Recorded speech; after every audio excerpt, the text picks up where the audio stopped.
இன்றைக்கி நம்ம பானிபூரி மசாலாவும் எப்படி செய்கிறதுன்னு பார்க்க போகிறோம். அதுக்கு 1/4 கிலோ பட்டாணி, உருளைக்கிழங்கு ஒரு 3, இதை வந்து நம்ம ஊற வச்சு வேக வச்சுக்கணும். 4 வெங்காயம், பெரிய வெங்காயம், 3 தக்காளி, தேவையான அளவு புதினா, கார்ன் சிப்ஸு 1 கப்பு, தேவையான அளவு உப்பு, பானிபூரி நம்ம தேவையான அளவு எடுத்துக்க வேண்டியதான். சோம்பு 1 ஸ்பூன், கரம் மசாலா 2 ஸ்பூன், இஞ்சி பூண்டு விழுது 2 ஸ்பூன், கேரட் வந்து துருவுனது வந்து 2, பொரி 1 கப், பச்சை மிளகாய் காரத்துக்கு ஏற்றாப்புல நம்ம வச்சுக்கணும்.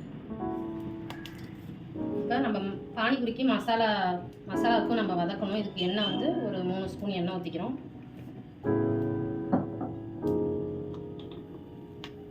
இதில் வெங்காயம்,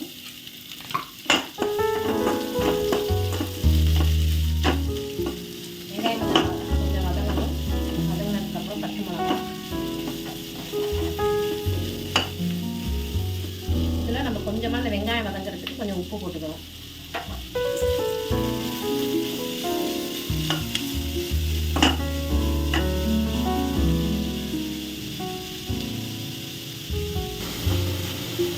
கொஞ்சம் லைட்டாக வதங்கினோன்னா தக்காளி போட்டுக்கிறோம். தக்காளி போட்டு நல்லா வதங்கணும்.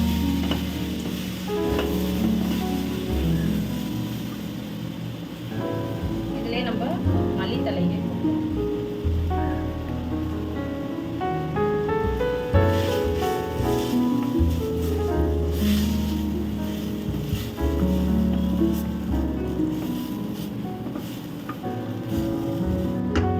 இப்போ இந்த அளவுக்கு வதங்கினா போதும். இதை நம்ம வந்து ஃபேனில் நல்லா ஆற வச்சுட்டு அதுக்கப்புறம் மிக்சியில் நல்லா நைஸாக அரைச்சிக்கணும். செத்துனதை இதில் வந்து இப்போ ஆற வச்சு நம்ம இதை அரைக்கணும்.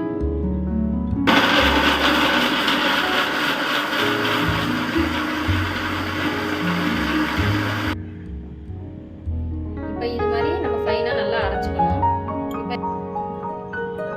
இப்போ நம்ம இதை வந்து இந்த எல்லாத்தையும் மசாலாவுக்கு வதக்கணும். இப்போ 3 ஸ்பூன் எண்ணெய்,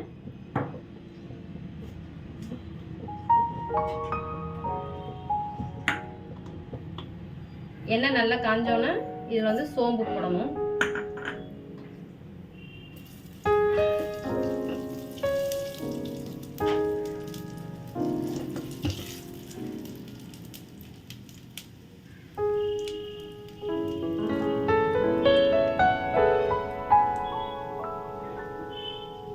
சோம்பு பொரிஞ்சோன்னே நம்ம 2 ஸ்பூன் இஞ்சி,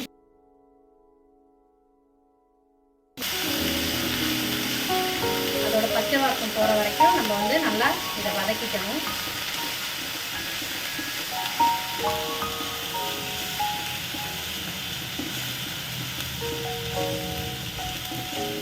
வதக்கிட்டு இதில் நம்ம கரம் மசாலா போட்டு நல்லா இதை நல்லா பச்சை வாசம் போகிற வரைக்கும் வதக்கிடணும். வதக்கினதுக்கு அப்புறம் நம்ம அரைச்சி வச்ச அந்த விழுதை இதில் சேர்த்துக்கணும்.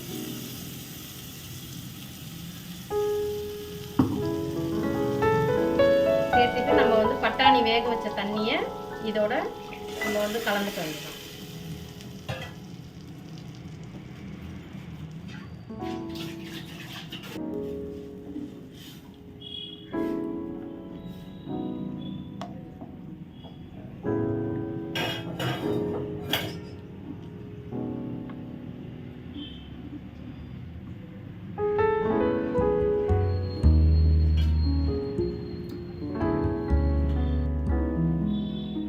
அந்த உருளைக்கிழங்க நம்ம மசிச்சு வச்சுக்கணும். இப்போ இதில் வந்து இந்த பட்டாணி எல்லாம் சேர்த்துக்கணும்.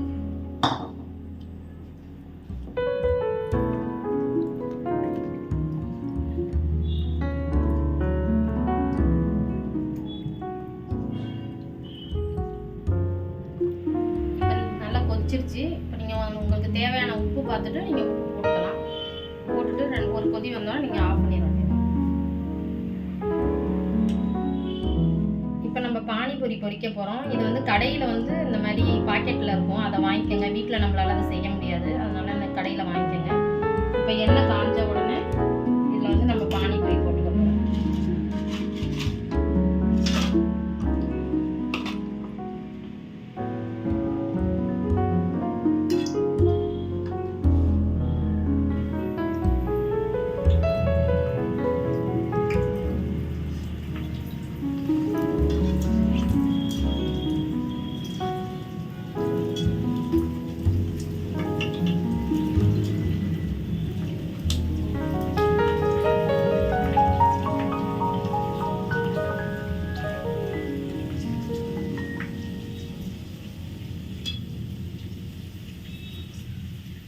இது நீங்கள் வந்து பானிபூரி கொஞ்சம் கொஞ்சமாக போட்டு எடுங்க.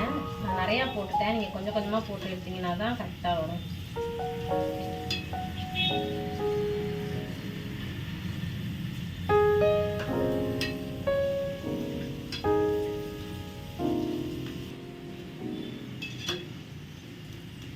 இப்போ இது நல்லா இந்த அளவுக்கு நல்லா செவக்கணும். நல்லா செவந்ததுக்கு அப்புறம் தான் நீங்கள் வந்து எடுக்கணும். அதை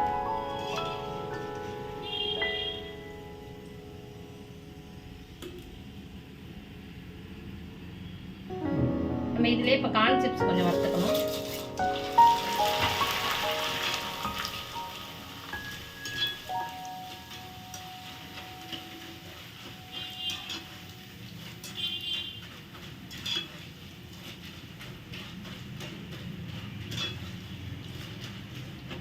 இது நல்லா பொரிஞ்சவொன்னே எடுத்துட வேண்டியதான். இப்போ நம்ம பூரியை வந்து எல்லாத்தையும் உடச்சி போட்டுக்கிறோம்.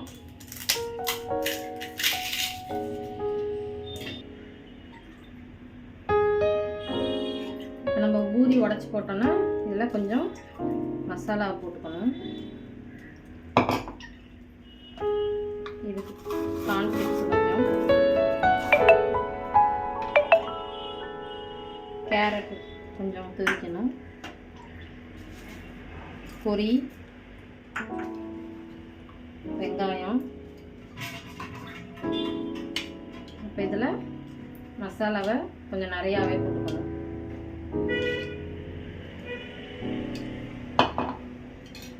இதுக்கு மேலே நம்ம கொத்தமல்லியை தூவி விட்டுக்கணும்.